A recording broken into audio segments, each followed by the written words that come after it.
National English Toffee Day. Yes, that's a thing. Here in our country, we're celebrating English Toffee Day. You probably think of English toffee and think of a certain candy bar. This one maybe, that comes in little pieces like this that I'm going to use for the recipe today. So I was thinking about this. I've made a cake using them before. I know that they have cookie bars, and I thought, what else could I make? How about a pie? I really never make pies. I don't know why that is.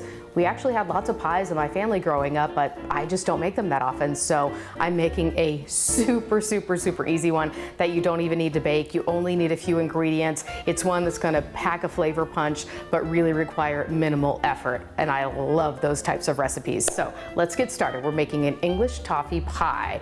One of the bases of this is going to be a vanilla pudding. So we just have one of the smaller vanilla pudding mixes. It's the 3.4 ounce that I have in here. I'm just gonna pour it in here. And normally the box would call for 2 cups of cold milk, but I'm gonna go with 1.5 cups because we're gonna pour in and mix in some other things. So we wanted to sort of be thicker for a pie, right? Even thicker than we would want for just a cup of pudding. So I have 1.5 cups of milk that I'm gonna pour in here. And then basically I'm gonna whisk this together for quite some time. After you sort of whisk it for about 2 minutes or so, then you're gonna set it to the side for 5 minutes. So I'm just gonna whisk this for a little bit and then set it to the side, have it set up a little bit while we move on to our next step. So just give me a moment. Okay, I can already see this getting a little thicker. It's gonna set up just fine, so I'm just gonna put it over here, move on to our next step. So over here, we have just a store-bought pie crust. Yes, I know, it's store-bought, that's fine. Make your own if you want. You can use a graham cracker crust. I got one of the chocolate cookie crusts, so that's what I'm gonna use in this one. My mom would probably not be very happy about it. She's amazing at making homemade pie crust. She makes a great apple pie. My aunt makes a great raspberry pie. It's a thing in our family, but I just don't make them like I mentioned for whatever reason.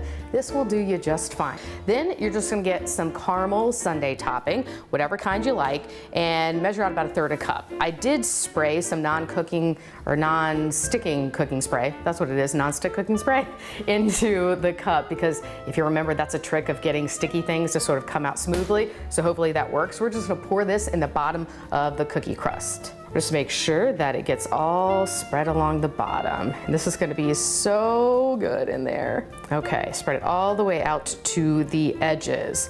Now what we're gonna do is mix some things into our pudding. So I'm just gonna give it another minute or two to set up, and then we'll sort of finish this off. And really, it's gonna be that simple to make this pie. Okay, this is pretty much set up now. It's good to go. So we're gonna go with the next step. I just have 1 tub of creamy whipped topping, whatever kind you like, and we are just gonna fold this in. So I'm gonna dump this in and then fold it in until it's nice and combined. And then we're gonna add in those little cookie chips that sort of are gonna be the star of the show in this pie. This is nice and creamy and fluffy and combined. So we're gonna go to our final step really, and that's to mix in these little cookie chunks. I went ahead and opened it because I had trouble opening one of these last time, so I just went ahead and sliced it open already. So this is gonna be sort of to taste. However many cookie chunks you wanna put in, feel free. Definitely leave just a few to sprinkle on top at the end, but just go with it. So I'm gonna do almost the whole bag here. We've got a lot of pudding to work with. Just making sure I have a few left for the top. Okay, now once I get this all combined, all you're gonna do is carefully scoop it on top of the caramel sauce we have in there, and then add your little toppings, and all you do is put it in the freezer, and that's all you do. Instead of putting it in the oven, you put it in the freezer until it sets, and there you go.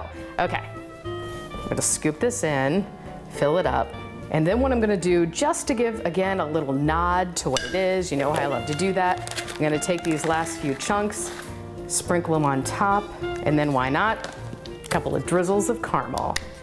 And there we have our English toffee pie. You just pop this into the freezer for 4 hours, let it set up, and you've got a scrumptious dessert. Hope you give it a try. Cheers.